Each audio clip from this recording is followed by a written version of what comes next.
Happy 240th birthday, USA. Today we're going to be talking about the ridiculous wide receiver core. Andrew Luck just broke the bank in terms of quarterback deals, and what does that mean for Kirk Cousins? Our buddy Rick Snyder, he wants to know what Redskins games belong archived on YouTube for all of history. And Bucky Brooks, he sees the violence inherent in the system at quarterback. All that and coming up right now on the Hog Style.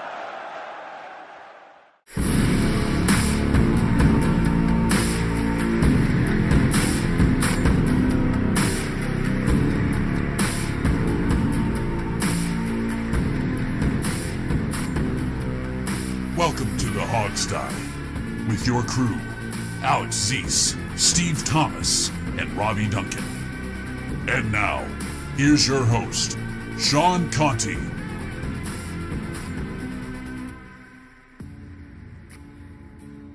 All right, and we are back. This is Alex talking to you. I'm joined, of course, by Steve and Robbie. Hello. Hi, guys. Happy 4th of July weekend. Hope you guys have some barbecues planned.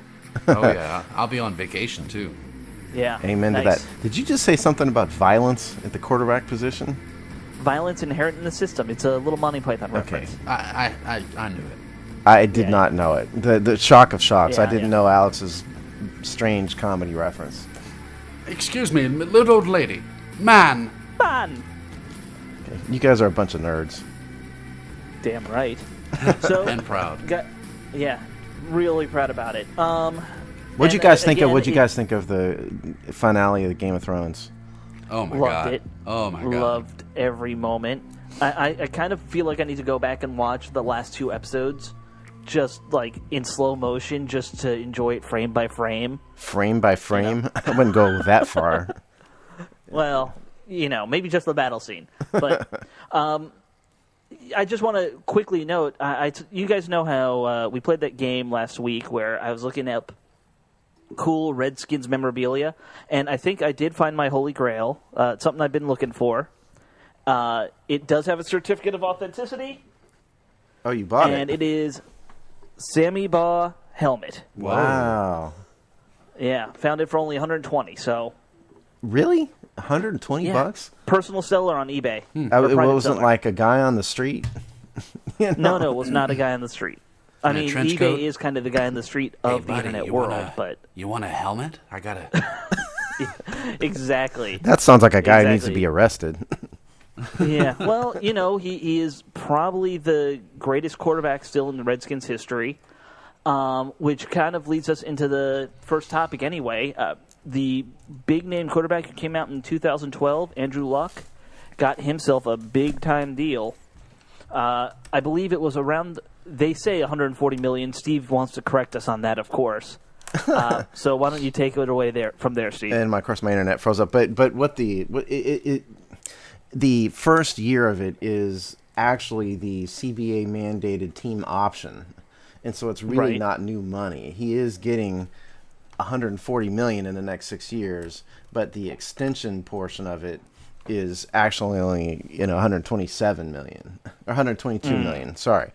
Gotcha. And so that's the new money, and of course, yeah, my this is why I should you print everything, folks. I just didn't have this printed. I hate that. But the deal is it's $87 million guaranteed.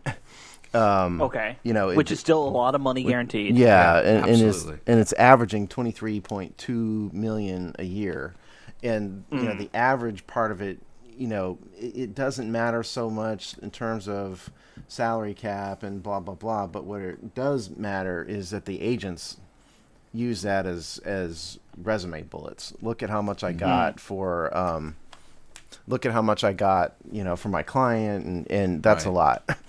Right. It's a bragging point almost. Yeah. Yeah. Now, okay, I got it woken up here again. I'm never not printing anything ever again. Okay.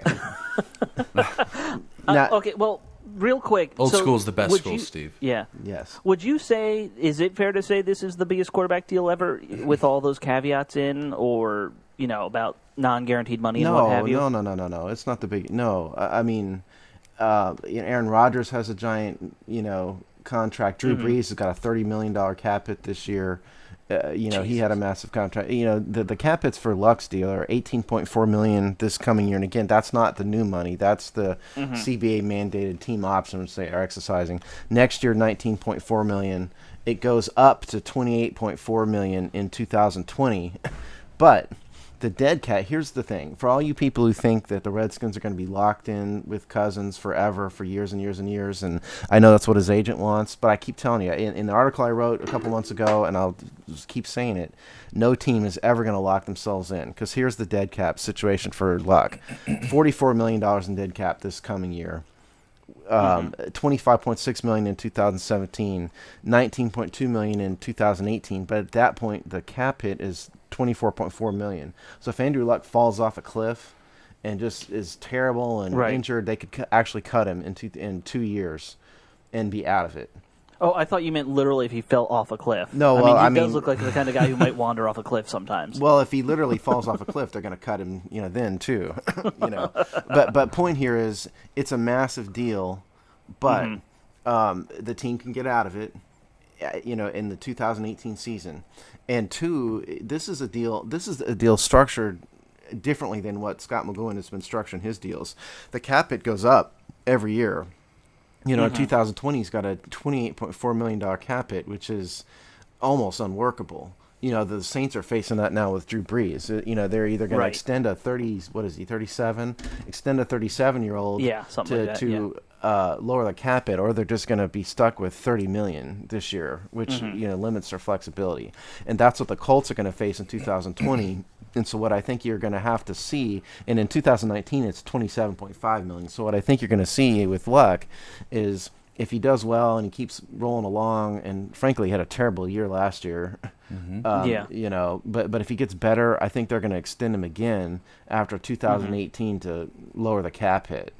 That's what you're going to expect. Here's the question then. How does this affect the Redskins' contract negotiations with Kirk Cousins? Our erstwhile Kirk really Cousins. is a good question. I'm going to. I don't have the specific numbers done yet. I'm going to update the Kirk Cousins contract post to redo all the averages and all the numbers. But generally speaking, it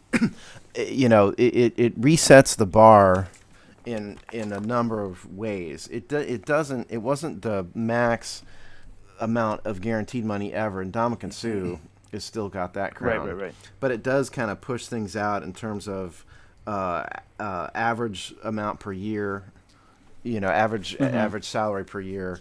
And so it's going to look, if Cousins does well and knocks it out of the park next year, what I said 3 months ago, which was, if we can get him for, between, 16 and 18 million a year roughly, that's not going to happen. No, it's going to be over 20. 20s. But if he has a bad year, it just depends on how he performs and how the team sees him. But sure. I think to answer your question, Robbie, if the answer is if he does well, even if it's not, I think it's very likely he's not going to keep up the pace he set in the last half of the 2015 season, just because statistically he'd be a Hall of Famer, if he did that. Right. He's going to regress to a certain extent, but if he keeps making overall progress and they want to keep him long term still, I think you're realistically looking at average value of probably around 20 million. They're not. He's going to come in below Luck no matter what. Luck's been more successful. He's a better quarterback. He's a better prototypical quarterback. He has a better arm. He has a better team. Kirk Cousins is. They're not going to. He does not compare to Andrew Luck, in my opinion. Even though statistically Luck has some weak points, if you look at his quarterback rating and everything. So I think you're probably looking at $20 million a year. Now I think McGloin and Eric Schaefer are going to do better on the cap hit than the Colts have done. I just don't see the Redskins locking themselves into, $28 million a year on a cap hit. So that's my thought straight off the top of my head. And just stay tuned in probably 2 weeks. I think we're going to get to the quarterback breakdown in probably 2 weeks. And so I'm going to we'll have a detailed analysis of this in 2 weeks.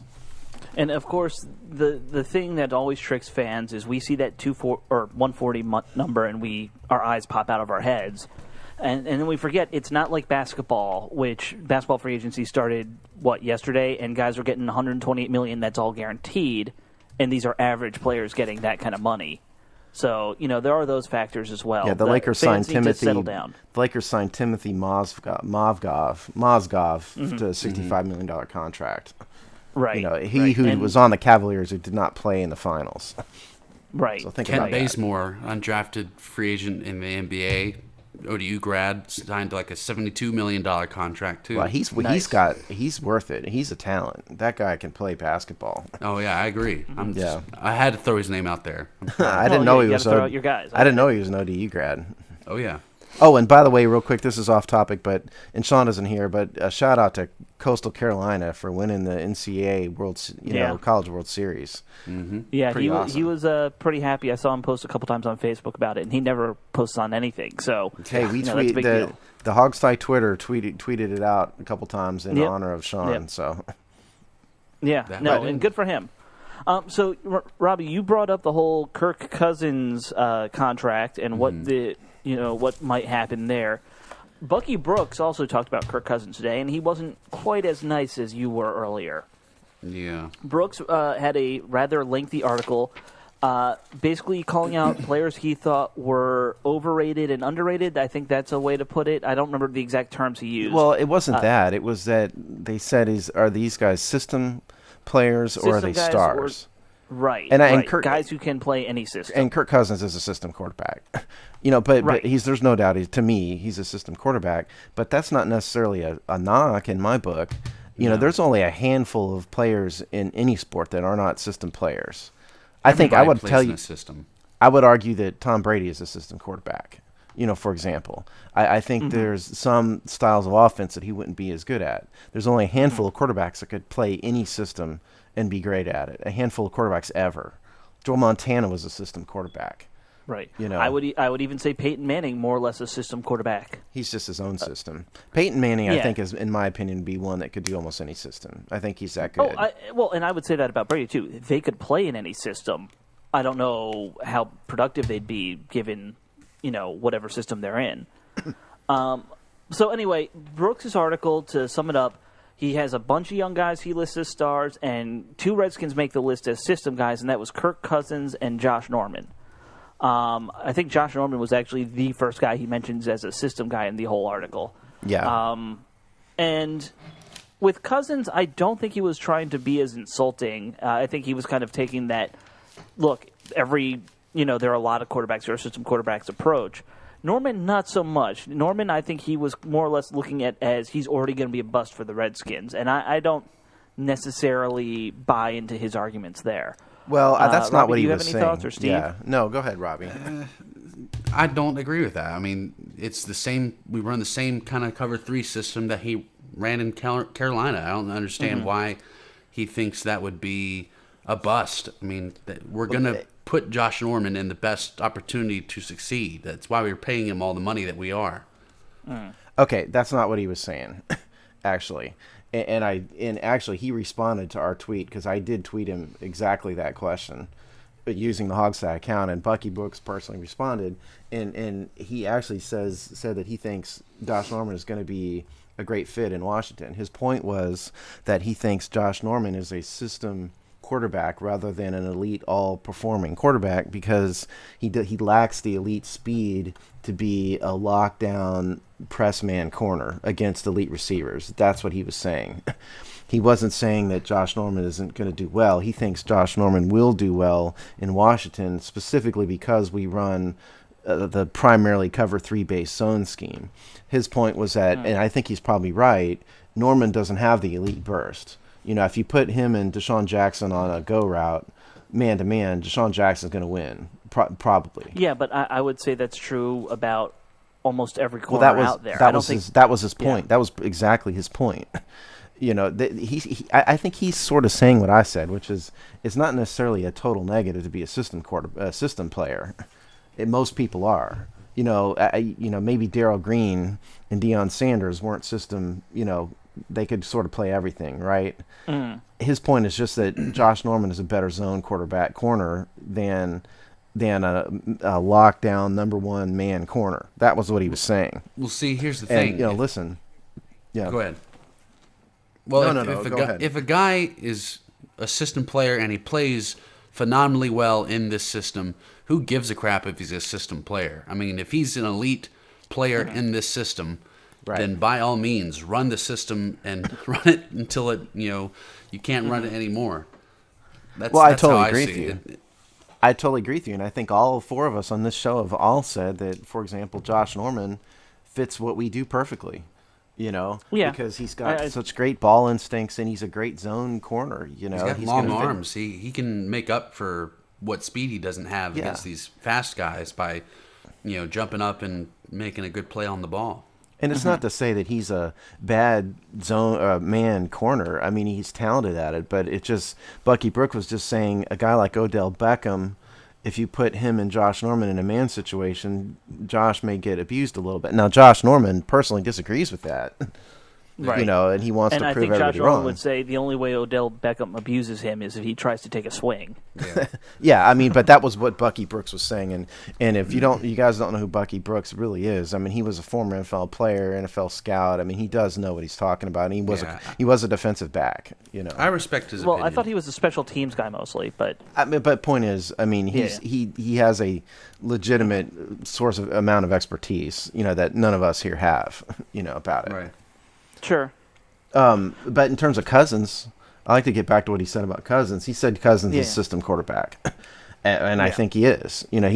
Kirk Cousins does not have elite arm strength, and he does have trouble on the deep balls. He does fit what Jay Gruden, the short West Coast offense, quick release passing game that Jay Gruden runs. Kirk Cousins has thus far done it very well.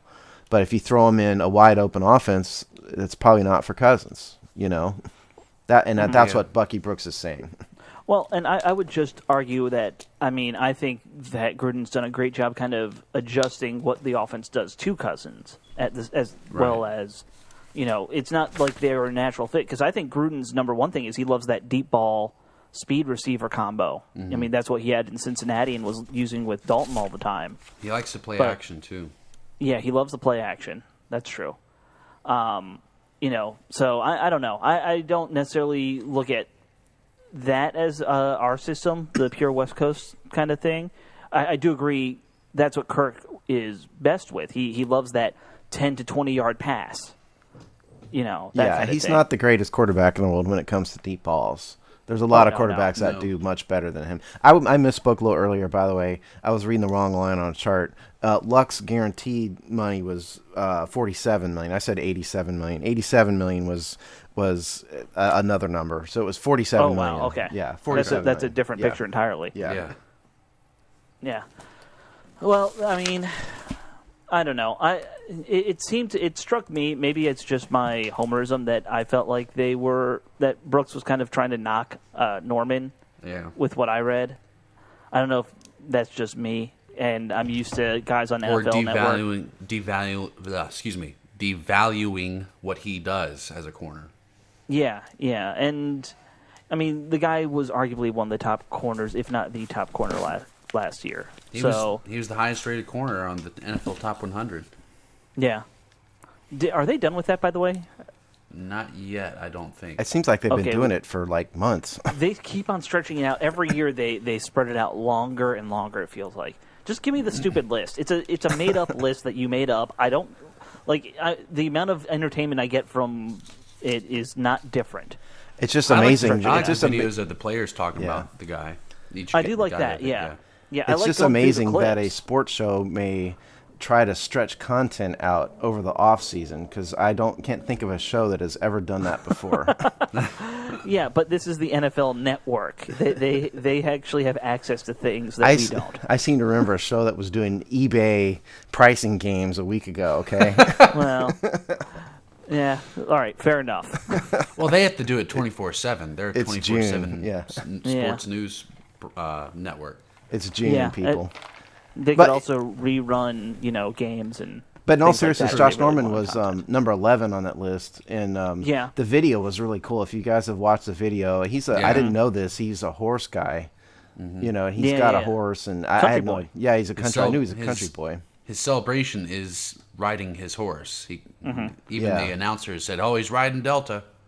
That's Yeah, the name of and his he has a horse. guy following him with coconuts, and it's a whole thing. It's a very elaborate celebration. See, that oddly enough, I did get that reference, Alex. Okay, you did get that one. That one was Okay. another Monty Python reference There with the you go. guy with right. the coconuts. Yeah, and I keep on. It's called a callback. I'm That's just what it's I'm just called. embarrassed that I actually got one of your bizarre nerdy references. It's a pretty easy one. Yeah, it is. yeah, that is probably Yeah. the easiest of all the Monty Python references. Speaking of bizarre and nerdy, though, let's switch topics a little bit and talk about Rick Snyder's comments about. And so let's take this through logically. The NFL is putting up certain games on YouTube now, right? Mm-hmm. And they are trying to get the Redskins, what is it, top 3, top 4 games that they want to have archived on YouTube. Mm-hmm. Am I getting the number right there, Steve? Was it 3 or 4 games? Do you remember? I think it was 4. Okay. And the issue Snyder has is there's a real push to put the "You Like That" game from last year on, as opposed to something that's really a classic. True. Specifically, he was talking about the 1972 game versus Dallas. So, what are your guys' thoughts? I mean, really, it comes down to this. What are those great games that you would want archived for all time? The 4th and 1 game. 70 chip. Super Sure. Bowl 17. Yeah, that probably Super Bowl already is 17. on. That may already be on Yeah, YouTube. I think that was on the list. Okay. Yeah. And I think we can all agree that a Super Bowl like that belongs up there. Probably the Doug Williams Super Bowl as well. Yeah. He had that great quarter of just deep balling it. I'd argue that the Redskins Cowboys game that ended with the blocked field goal. That's one of my favorite games I've watched. Oh, yeah, the one with Sean Taylor and Yeah. was it Troy Vincent who blocked the field goal? Is that right? I think so. But Yeah. Sean Taylor returned the block. Right. Steve, what do you think? You think that the Sean Taylor blocked field goal game would be up there? I mean, it's a great Sean Taylor highlight, Yeah. and it's a great play. But no, I mean, I think this is kind of a generational thing. For me, that game ultimately was meaningless, other than the fact that it was a Dallas game. What are the games that are important in Redskins history? And I think Rick's point was that the '72 NFC Championship game against Dallas is one of the seminal games in the history of the Redskins. The Sean Taylor highlight game, the Sean Taylor block play. While certainly one of the best plays of the current generation of Redskins, ultimately was meaningless. And so the games I would want to watch would be the important games. 83 NFC, Sure. put the Super Bowls aside. 83 NFC Championship game against Dallas. That's my personal favorite The game. We Want since Dallas. That's the We Want Dallas game, right? I was Where at that fans are- game. Yeah, I was at that game, and so that's my personal Sure. favorite. The Tampa game last year, while a great moment, it was a great comeback, and it allowed Kirk Cousins to trademark "You Like That." Ultimately, is a meaningless game in Redskins history. And you can go back and watch that game on NFL Game Pass. They got that subscription. You can watch any game from last Right. season or the season before that. So you and don't have yeah. to put It's a any fun recent game. games on YouTube. Honestly, I can't think of a Redskin game in the past many years that I think would be on that list, including that Sean Taylor game you're talking about. See, I kind of get where Robbie's coming from with the Sean Taylor game. I think a lot of people would instinctively. You're always going to put Dallas games high up there in your mind. That's just the There's nature only of being 4 a Redskins games, fan. though, is the thing. 4 games, Right, and that's right, it.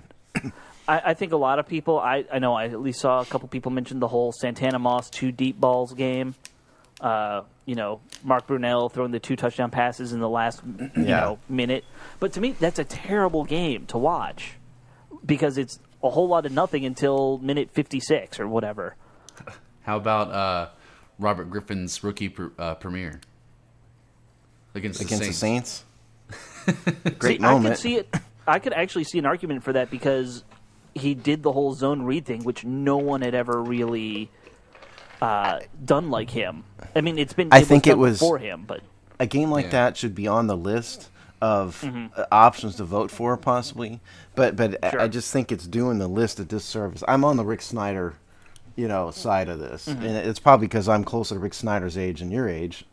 Right, I don't know how definitely old Rick agree. is, but I definitely agree, though. If you're going to archive a game on YouTube, it needs to be and a historic Right. game that has a lot of that's very dear to the franchise, like like that 72 game, like he talked about. It's got to be something important, and not I just, think the one that would be my first choice would be the '83 NFC Championship game, just because that was against Dallas at home, led to our first Super Bowl title.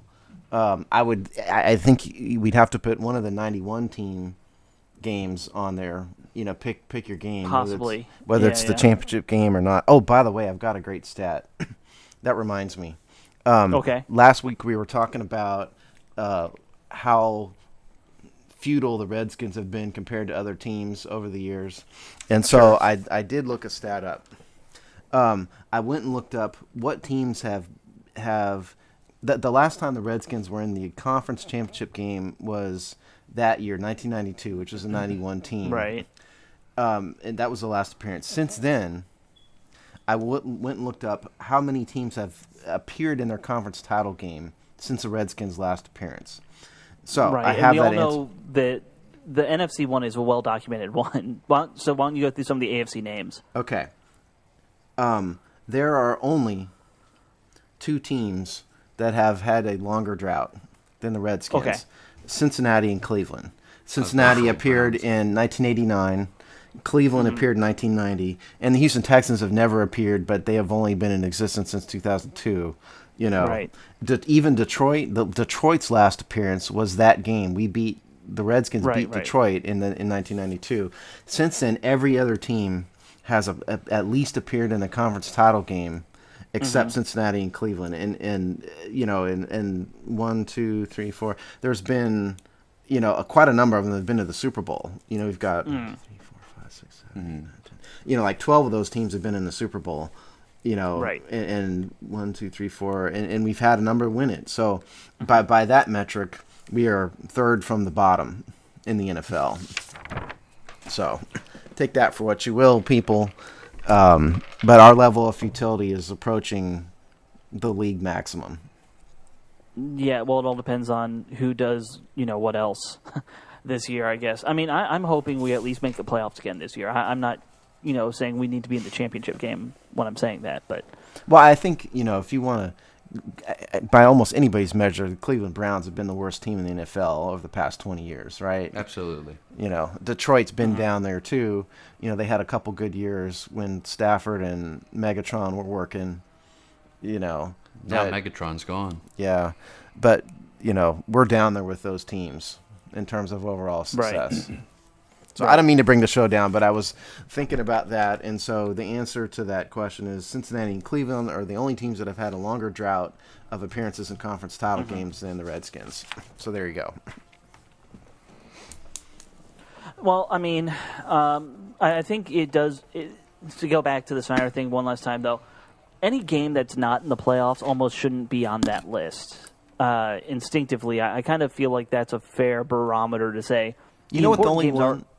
Sorry, go ahead. Yeah, no, go ahead. If you have one exception. Yeah, I do, actually. The only one I could maybe think of that might be worthwhile would be the 2012, the game 16 of the 2012 season. That was the Dallas game. That was the Robert Griffin, Alfred Morris ran for 206 yards, I think it was, in that game. And that was, I think, of all the games, that may be the one that was historically important enough and a good enough performance that might be worthy. And you That can was argue the Thanksgiving game, right? No, I'm No, talking he's about talking the about the last other one. game of the year. Oh. That was that ESPN billed as the NFC East Conference title or division title game. That game. See, but I can see why you'd make an exception for that because it was the game that clinched the playoffs for us. Right. So, it makes a lot of sense to say, okay, maybe you make an exception for a game like that, a playoff clinching game, too. I don't know. I tend to agree with you in the end, though. I'd like to see a lot of older stuff in there. If Sonny Jurgensen had a little more success in his career, I'd like to see some of him in there, but I don't think the team was good for most of his career. I know they didn't get to the championship, unless you want to count when he was on the bench versus the Dolphins. Right. So... that kind of thing. Sonny kind of has a weird place in history to me because he's a Hall of Famer. He should be a Hall of Famer, but because they never won, anything, and they're kind of known as the asterisk behind the Miami Dolphins' undefeated season. I'm not sure Right. that from a NFL perspective, Sonny gets the credit that we give him here in DC. No, he doesn't. I mean, I remember looking up his career win-loss record is something like only 2 games over 500. It's very small. Well, You know. you look at his local legend. He's at a Nationals game chewing on a cigar. Who else Yeah, can and get away everyone with freaks that? out. And it's with Billy Kilmer, and everyone's having a meltdown because of it. Who else can get away with that? Yeah. Only him. Yeah. Yeah. Yeah. But Yeah, but if you I mean, ask like people in like I don't know, Chicago or somewhere, about Sonny Jurgensen's place in history, they're not going to know too much about it. No. Someone from the Yeah. stadium security comes up to him. Sir, I'm going to have to ask you to put that out. Throw it to Cooley. I'm pretty sure Sonny Jurgensen still has one good socking of somebody who tells him to do something in him, Probably. Probably so. It may well- be Billy Kilmer. It might be Billy Kilmer. Oh, yeah, maybe so. Because Well, I'm let's guessing that move on. I'm guessing those two had a few almost swings at each other But back in the day. They always kind of, it was a rivalry, but they liked each other, it seemed like, at least from what, historians tell us these days. Is Sonny still in the booth this Yeah, upcoming yeah, season? I think so. Yes. I think so. Yes. Why? I'm kind of with you. He needs to gracefully be phased out. It's probably time. I mean, we love Sonny, but it's probably time. He's not. Yeah. He doesn't even sound like he's present. No. Like he's just there for the ride. I mean, I loved Sonny and Sam for years. Don't get me wrong. Right. I spent I watched so many games with those two turned up. But yeah, I'm with you. It's time to move on. I don't know if you could have Doc in the booth now, just because. Doc's a great sideline guy, I think. Yeah, and having 2 tight ends doing all the play-by-play stuff or color commentary would be a little weird to me. I don't know. Maybe you get London Fletcher or someone to Yeah, maybe. London is bring with a the defensive NFL Network. perspective. Oh yeah. Yeah. And Yeah, you need to find somebody and else. quite honestly, I wonder if London hasn't burned his bridges with the team. That's you know. true. He did say some things. True. Yeah, and it wasn't so much. You remember, what we're talking about, folks out there, is that London said some very negative things about Jim Haslett, and then Jim Haslett's son responded, and London responded to the son, and it got ugly. Yeah. I thought it made London look petty. I can't remember exactly what he said, but it Plus, he was had some. some things to say about the Redskins' name too. Yeah, he did. But as to Jim I Haslett, remember it what was. it was. I won't get into it. Well, no, I remember what it was. It was that he said basically that Jim Haslett was an incompetent fool, and he was calling London was calling the defensive plays, and he would overrule Haslett. That was and then he said something dumb back to Haslett's son. Well, it was along the lines of Jim Haslett's ruined a lot of guys' careers to Yeah, try here and you save go. his own, and something along those lines. I thought, we loved London as a player, but I thought that made London look petty, that it made him Yep. look small. I thought it was very unbecoming of him, and personally, I Yeah. would not welcome him back, into the Redskins booth because of that reason. Yeah. That's just me. Well, let's get off this negative topic and get on to what is probably the most positive topic of the Redskins offseason, and that is the position group of the wide receivers. Oh yeah. And Yeah. are they really the best in the NFL? I'll leave Yeah. that up to you, the listener, to decide. But they're pretty darn talented. That you can't take that away from them. We got Jamison Crowder, Josh Doxson, our first-round draft pick, Pierre Garçon, Ryan Grant, the all-star practice player, Deshaun Jackson, Rashad Ross. And then we got a couple undrafted guys. Reggie Diggs from Richmond, 6'4", Right. 215, big guy. Maurice Harris from California. Valdez Showers from Florida. And Jarvis Turner. I may be missing some, but this is what's on the Valdez Redskins Showers roster. sounds like a fake name somebody would use if they were trying to, be a spy in South America. Or if you're trying to sign into the Marriott under someone else's name, you're going to say, yeah, I'm Right. Valdez Showers. Matter of fact, I think Michael Vick probably used that moniker at some point in Yeah, time. he probably did. He probably did, Steve. He loved his fake names. Who do we want to talk about first? Well, I I think. I mean, do we want to delay gratification, or do we want to go right for some of the I'd big like to names? hear your. No, I think you go for big names. I mean, Pierre Garçon, he's been with us since 2012. He's been very productive. Considered a leader on offense. He's been a little Absolutely. bit prickly in the press, Yeah. but Robbie, what do you think about Pierre Garçon's future with the team 2016 and beyond? It's tough to say, really. I think it's going to be basically who performs the best between him and Deshaun. I think Pierre's going to get a lot of chances to get touches and make plays because he's a very reliable possession receiver and guy to get some yards after the catch. And he's always been he's like a running back out at wide receiver. He's a tough dude. He takes guys down with him. He doesn't go down without really bringing a hit. So Yeah. it's stuff like that you have to love about Pierre Garçon, and that he brings that chip on his shoulder, mentality, me against the world type that you have to respect and love, and really that's I think who I would prefer to have stay if it came down to it. I love Deshaun Jackson's speed. I love what he brings to the table, but I'm all about the team mentality. Football player. Yeah, Yeah, I football think player. Yeah. Pierre And I'm with you there. Pierre brings the Division III guy mentality with him. And our friend Keith McMillan has talked about, how Pierre was just too good to be in D3. But I think he's always brought a chip on his shoulder, like you said, Robbie, because he was overlooked, he was undervalued, he was underappreciated. I think he plays bigger than he is. He's 6 foot 210, but he looks bigger. He plays with strength. He plays physical. Grit. He's got the grit going. Yeah. From a Rooster statistical Coburn level. from a statistical perspective, aside from the one year that was off the charts, which was 2013, he had 113 receptions. He's about a 70 catch a year guy.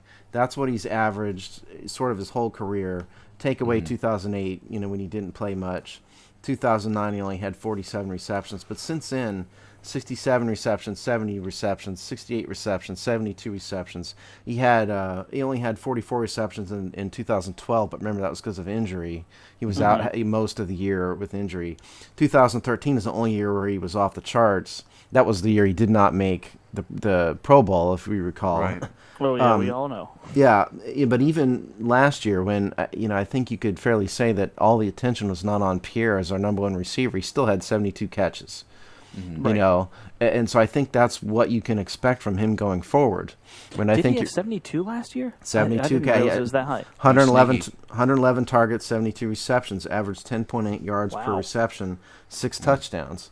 And so I think I totally agree with you, Robbie.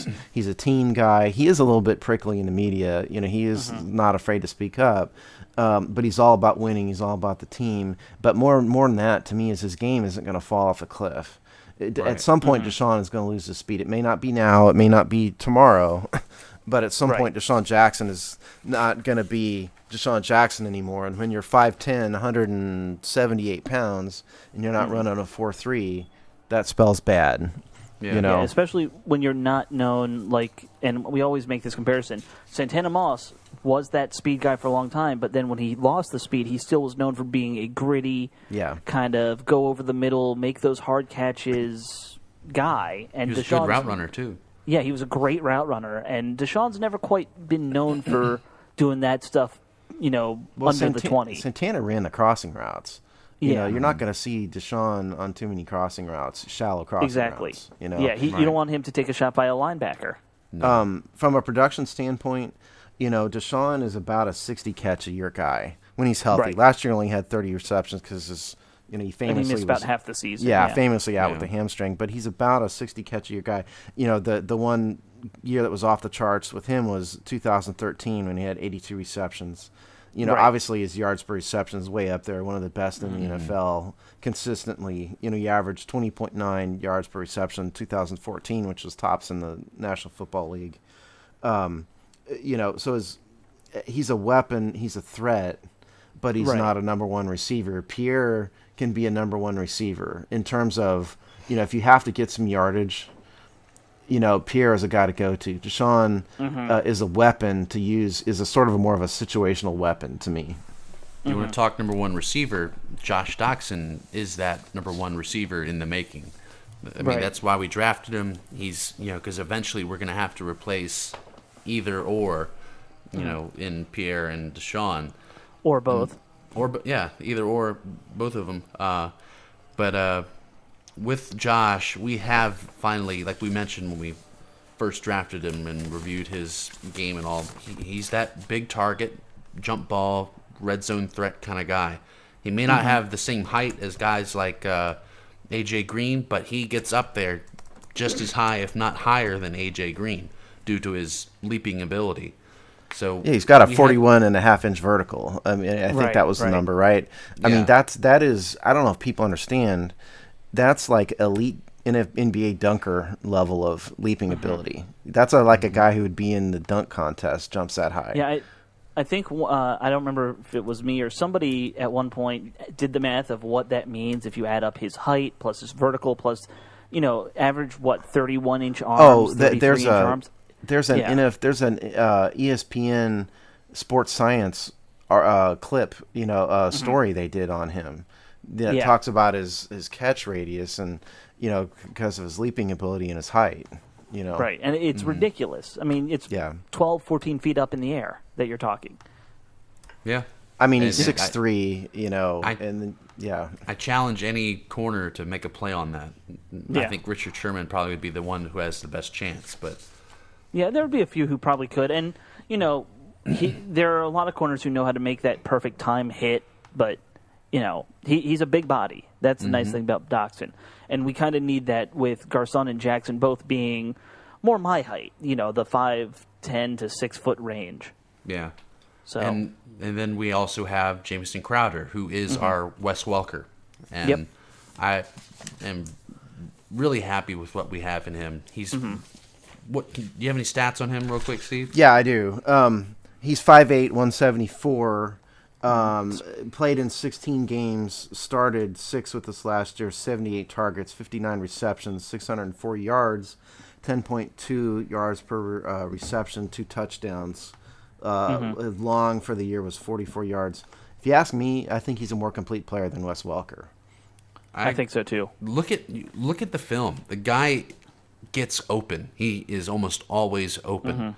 I mean, the quarterback may not always see him, but the dude gets open. He's got no one around him for 4 or 5 yards every play. He's like Antonio Brown in his ability at route running. Yeah, he doesn't quite have Antonio Brown's speed. He does have good speed, but he's not an elite runner like Antonio Brown is. Now, I'll tell you, Crowder is the guy I'm falling in love with in this receiver core. The fact that he broke Art Monk's rookie record, I think that says a lot for us as fans. Does say a lot. And that was in catches, not yardage, but he broke the catch record as a rookie. The fact that he apparently is already really good at these option routes, which let's explain what option routes are. Well, I'll leave that to one of you guys who actually knows how to explain what that means. But basically, option routes is designed where the receiver has to make the right. They have different options of routes to run, like a slant or a go, based on the coverage that the defense gives him. He has to read that coverage on the fly and run the right route, because that's the quarterback's going to be looking for that. Jordan Reed famously failed to run the right option route. I forgot which game it was last season, but it led to an interception.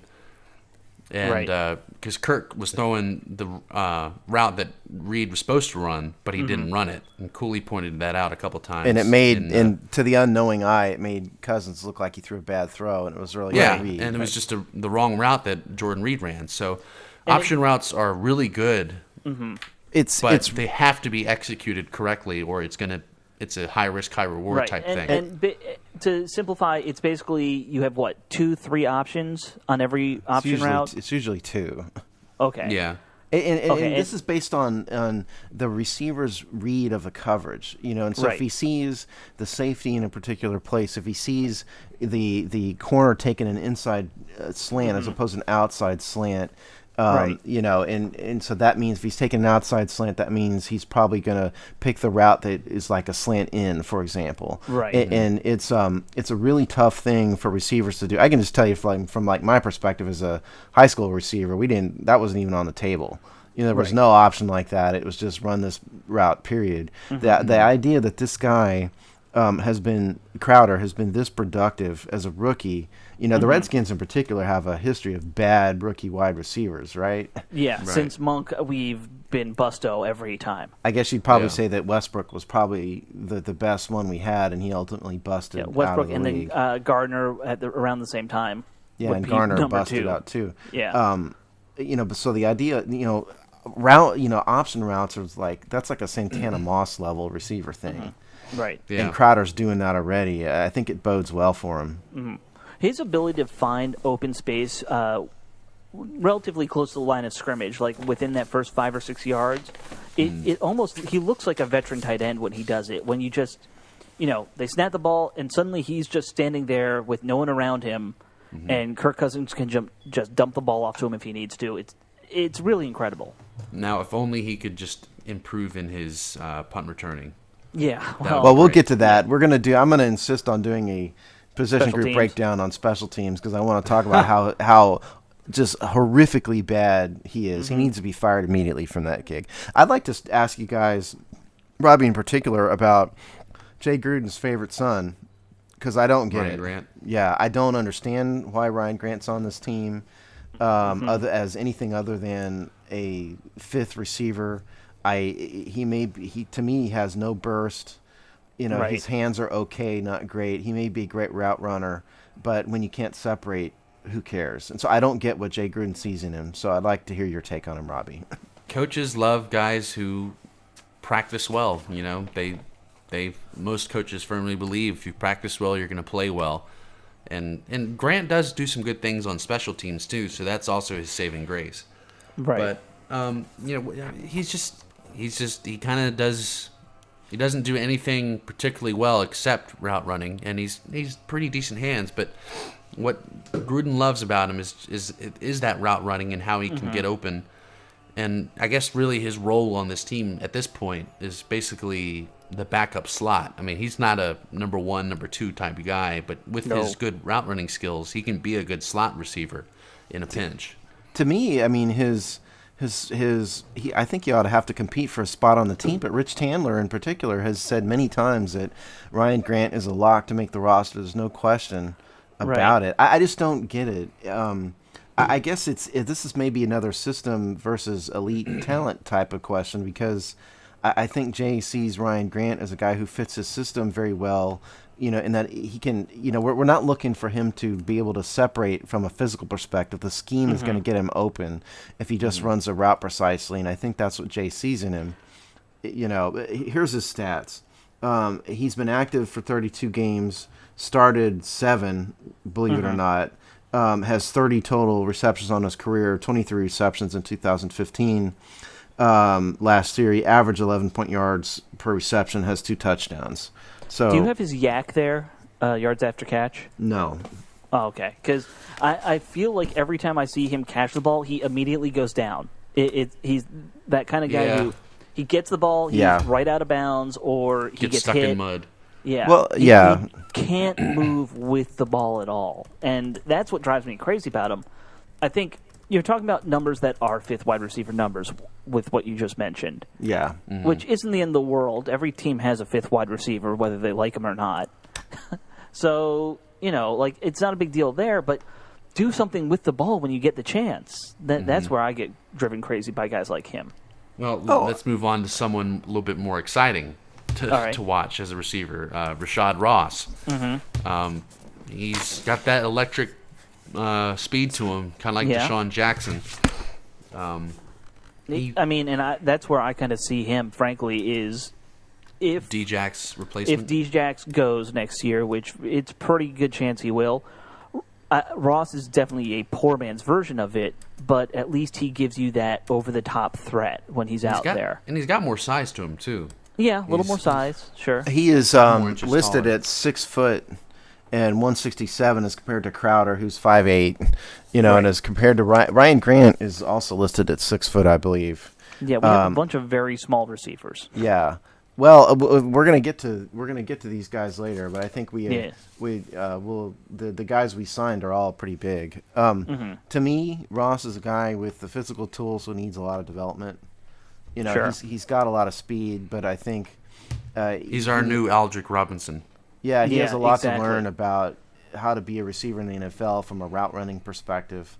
Because you can't just do it on. If you're in high school and college, you can do it just on speed, but you can't do that in the NFL because the defenses are too sophisticated for it. So he's got a lot to learn. You can't be a one route in the tree guy and just go deep every time. No. Yeah, he's not started a game for us. He was active in 13 games last year. His best game was last week against Dallas. Yeah. 2 receptions, 71 yards, and a touchdown. Yeah. But he hasn't been that productive. He's kind of a project guy to me, but he has a lot of potential. Mm-hmm. See, and I'll take that kind of guy as our 5th receiver over Ryan Grant any day because, one, I think you said Grant does do some stuff on special teams, and that's true, but Ross is our kick returner, and he did have a touchdown return, even though it was a meaningless one in the end last year. You need somebody to kind of do that, and I think he fits the bill pretty well as far as a kick returner. I don't know if maybe we can add punt returns into his list of duties. Did he do any punt returning? Do you guys remember? I think he did last year. Not last year on the team. He did not do punt returns. He did do some kick returners, and he ran the one back for a touchdown. If everybody recalls, he's not returned a punt for us in the regular season. I think he did. I think they tried him at it and in the preseason maybe. I would give him another shot at that. So because maybe he could be that for us, a special teams weapon in terms of the return game, and then you throw him out there every once in a while, just run a deep route. Yeah, gadget player. Yeah. I like his upside a lot more than Grant's at this point. Me too, but I don't know if Jay Gruden agrees with you. Yeah. I think we'll get a good feel for that pretty soon when camp starts up and in preseason. And by the way, in answer to your yak question, I went. There's a site called SportingCharts.com that charts yards after the catch, and I've been scanning the chart here to look for Ryan Grant, and I'm down to 175, and I have not gotten to him yet. Where's Ryan? Where's Ryan?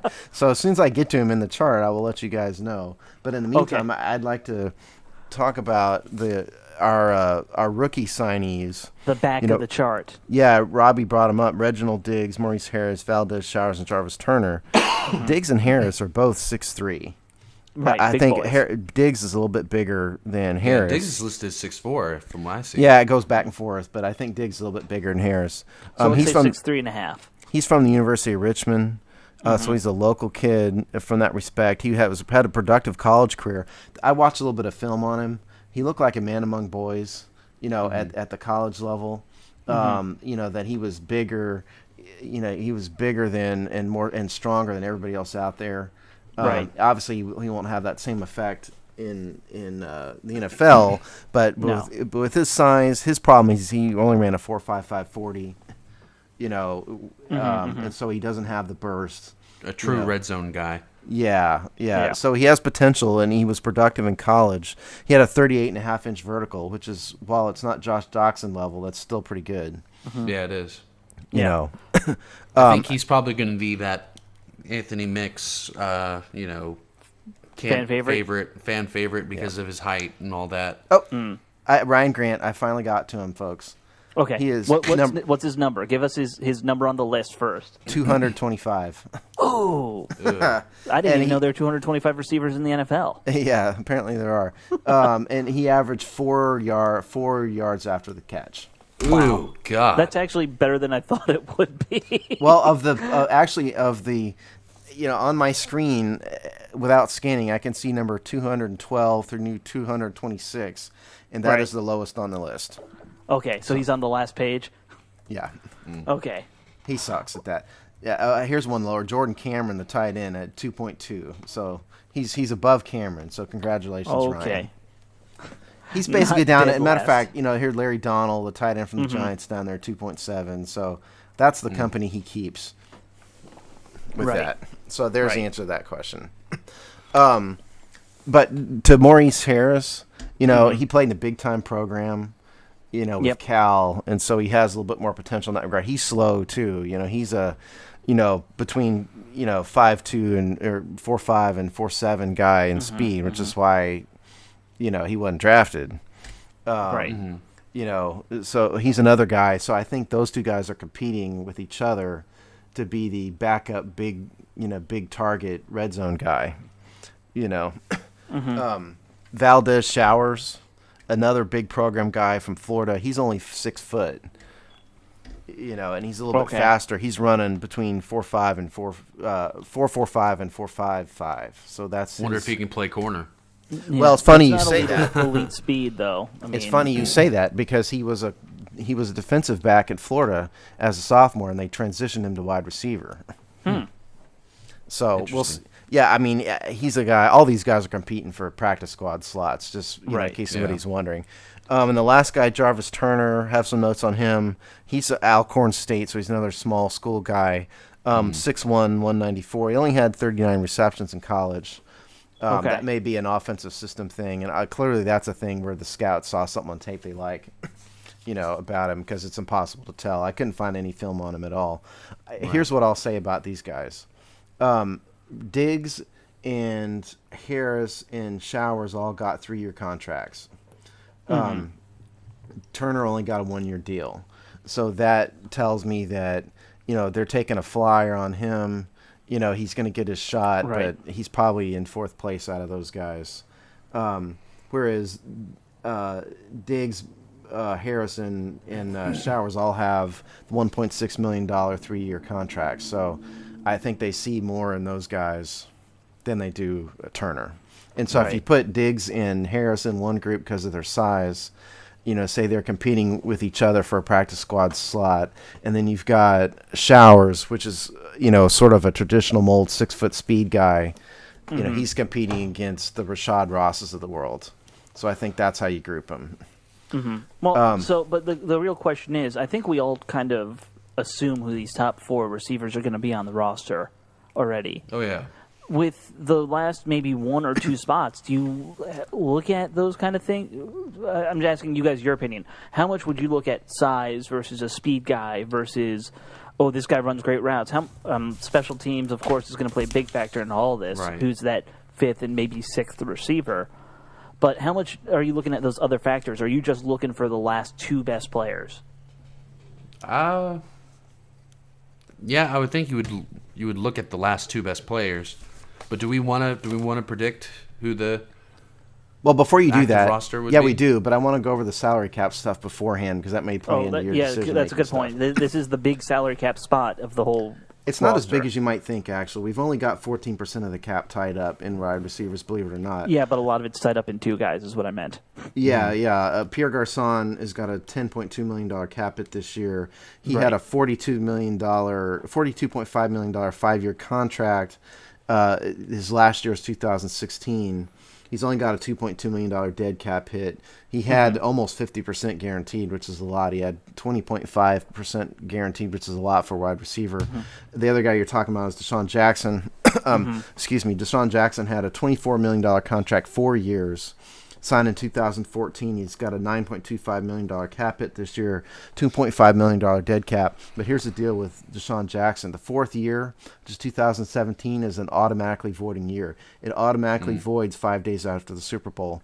Right. So that means the contract automatically terminates. And what it is it's an accounting trick.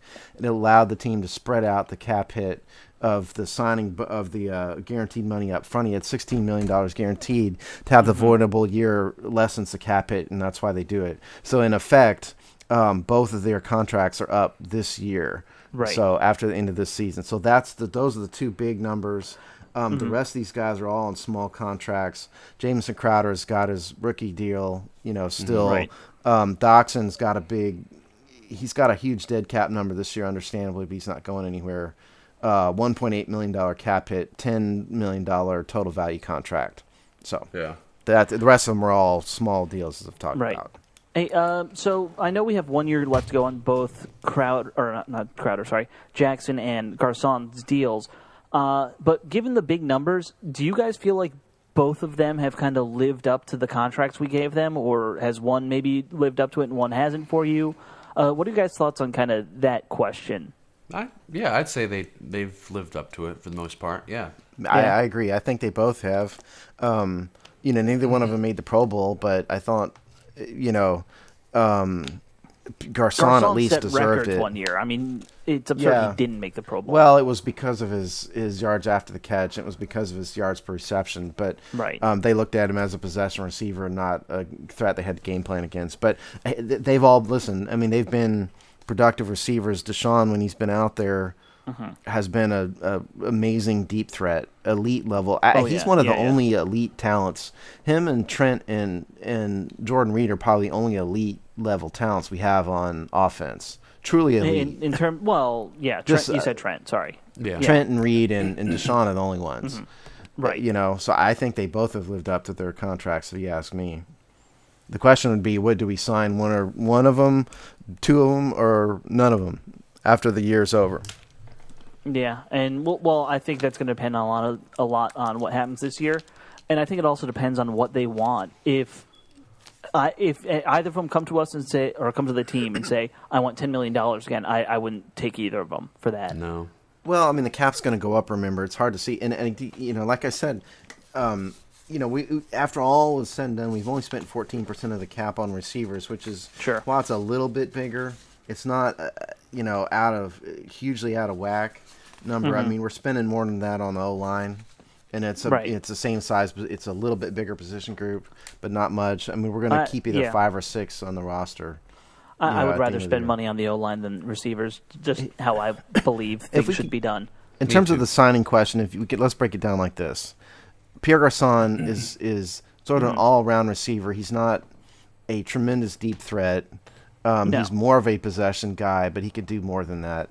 Deshaun Jackson is sort of only a deep threat, and he can run the outs, like the square out type patterns pretty well, and then he turns upfield on them. He does that a lot. The sideline passes. But if you get rid of him, if you get rid of Pierre, who replaces Pierre, and if you get rid of Deshaun, who replaces Deshaun, you get rid of Deshaun, you lose elite speed, and so you're down to, can Rashad Ross or Jamison Crowder replace the threat of Deshaun Jackson? So that's one question. And then Pierre, can you replace his production? Can Josh Doxson turn in replace the production? So is Doxson going to be productive immediately, or is he going to take the typical rookie year or two to get used to it? So I think that's how you need to. What does Kirk Cousins want? Assuming Kirk is our quarterback next year, who does he want to be throwing to? That's a big factor. I don't know if the GM is going to take that into account or not. Maybe he will, maybe he won't. What do you guys think, though? Is Doxson going to be able to replace the production, and is either Ross or Crowder going to replace the threat? I think he has the potential, but I can't safely say yes, he will automatically. But because he's still a rookie right now. Yeah. Right. As talented as he is, we still have to, wait and see what he can do on an actual Redskins game. Yeah, it's a little early to be able to answer the question, probably. I'm not against either of them returning. Like I said, if they want outrageous money, I don't think you do it. But to me, the future of this receiving core is Jordan Reed, Crowder, and Doxson. And then you're going to supplement what they do well with the back of the roster types. So that is finding Rashad Ross or somebody else who can be the deep threat, finding somebody else who can maybe be another outside receiver, kind of replacing what Garcon does. Because I don't see Crowder ever being a natural outside guy. I think he's really best as put him in the slot. You can keep him out there all game in the slot. He's too small to be a regular X receiver. That's just not his body type. But you could find a third guy to be that X receiver when needed, is my point. And, so that's what I kind of think the team's going to do. I want to say, you build from within more that way. It makes sense to me. Well, let's do. Who do we think is going to make the final roster? and state whether you think the team's going to keep 5 or 6, because that's an open I think question. they only keep 5. Okay, and who do you think it's going to be? Okay, I think it's obvious who the big 4 are. Garcon, Jackson, Crowder, Doxson. And then I'm putting Ross in. I still value a guy who can be a kick returner, maybe a punt returner, and be another deep threat for us. I say 6, and it's going to be the top 4 plus Grant and Ross. I don't think it's going to change. Okay. Yeah, I mean, if I agree with Robbie totally as to what I think is going to happen. You know, Garcon, Jackson, Crowder, Grant, Ross, and is that the Doxson 6? If they go 5, I think Ross gets dropped. I think for some reason Jay just loves Ryan Grant, and I base that on mainly what Tandler and a couple of other beat writers have been saying. Right. You know, that right. they just love him. If it were up to me, I'd get rid of Grant and replace him with someone with a little bit more physical ability. You know, and there's always a chance that one of these guys, you know, between Diggs, usurps. Yeah. Yeah, one between, you know, if Diggs and Harris and Showers mainly, you know, come out of nowhere, you know, and replace somebody. But I think that's the, you know, I think that's the group. I think we're all in agreement probably on the 4. And the real question is how many they keep, because, you know, we have the whole how many tight ends and running backs they'll want question. We're so deep at tight end that I can't see us not keeping 4 tight ends, but that's just me. And that'll play into everything else. Not to mention how many quarterbacks they keep. You know, that's another factor that we haven't gotten into yet. Well, let's finish this up with our poll that we did, because it had to do with wide receivers, so it makes a lot of sense to let's talk about that poll and some of the responses we had, Steve. Sorry about that. I was having a communication problem. issue there. Yeah, we did a poll. We had a popular poll here. The question was, besides Jordan Reed, who will be the Redskins' leading wide receiver by number of catches this season? So, as always, what do you think the public voted for? And then who do you personally think is the answer to the question? So, Alex. I mean, now, I did look at the poll, and I did vote in the poll. Okay. Now, and I think the public was with me when I voted. I voted for Crowder, and at the time, I know Crowder was leading by a few points over everyone else. So, but it was close when I was looking. So who do you think is going to be Crowder? I said that. You voted for Crowder? Okay. Yeah. Robbie, what do you think? I think it's going to still be Garcon. I think he's still that go-to possession guy, leader type Move thing. the chains. Move the chains, yeah. Yeah, personally, I agree with Robbie. I think Garcon is the guy. People are excited about Crowder, you know, justifiably so, but at the end of the day, Garcon is the more accomplished receiver, I think. The public disagrees with you and I, Robbie. The choices were Crowder, Doxson, Garcon, and Jackson. The public voted 37% for Jameson Crowder, so a lot of people have faith in him. It was very close. 34% voted for Pierre Garcon, 19% Deshaun Jackson, although I must say we got one comment about that. Somebody wrote that they meant to vote for Garcon and hit the Jackson button. So subtract one vote for Jackson. And then Don't 10%. vote while drinking, people. I don't know if he was drinking or and not, but he certainly had a problem. And then 10% voted for Doxson, you know, which I think is frankly pretty optimistic for a rookie wide receiver, but I admire your optimism. We got a lot of votes for that for this poll this week, so thanks very much. Yeah, thank you. So there everybody. you go. So that's the poll. Okay. And I think it's probably safe to say it will probably come between Jackson or I'm sorry, Garcon or Crowder. Yeah. In the end. Yeah. You know. And mind you, this was leaving out Jordan Reed. You know, I think we all probably agree that Reed's going to be the leading receiver this year. Absolutely. Sure. I mean, if Crowder gets hit as many times as he gets open, then it's very likely that he would be the next leading receiver. But Right.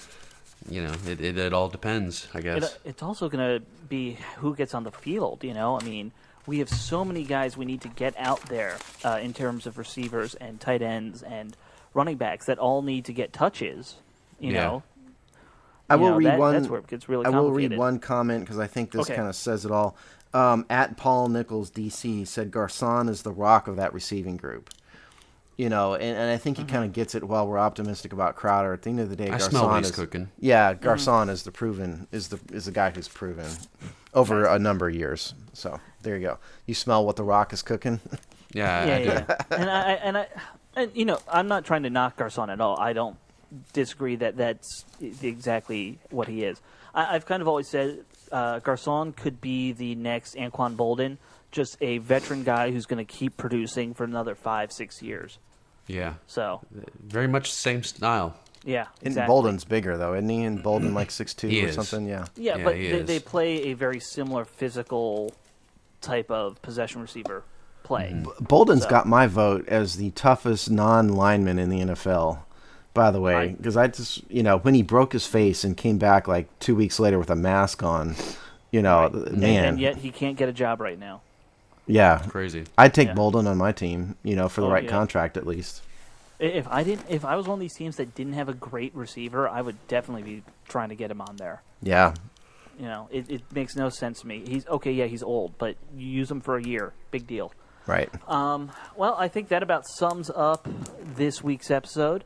Guys, again, have a happy 4th of July. I don't know. I know Robbie said he's going on vacation. So, you got anything fun planned or no? Oh, we'll have fun around here. Not going Okay. anywhere right now this time. Buy a Going to T-shirt. the OBX, baby. Yeah. Buy a T-shirt, by the way.